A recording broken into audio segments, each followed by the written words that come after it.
Makasika ny raharaha Claudine na raha izay mamonjy kosa indray dia nilaza ny filohan'ny sendikany mpitsara malagasy Fanirisoa Ernaivo fa mikatso ny fanohizana ny raharaha-pitsarana noho ny ataony andian'olom-bitsy. Fanahy mpanazavana miaraka amin'ny sary ny Mamy Rasoanaivo.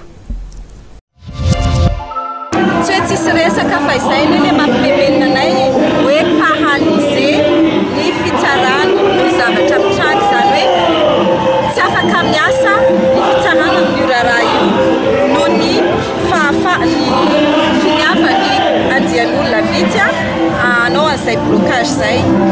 sainonareo an'izy fa maninona tsy hainy toany satria bloquena le tokony izany fitsarana ara-dalàna mbola misy be dia be ny zavatra azo atao ka rehefa manao foana izahay na dia tsy voatery hoe isan'andron'andro dia anao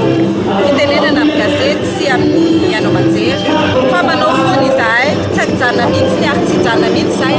antsimiatra mihitsy ny lalàna ho an'ny olona rehetrarehetra izay manao fandikan-dalàna miompampana sy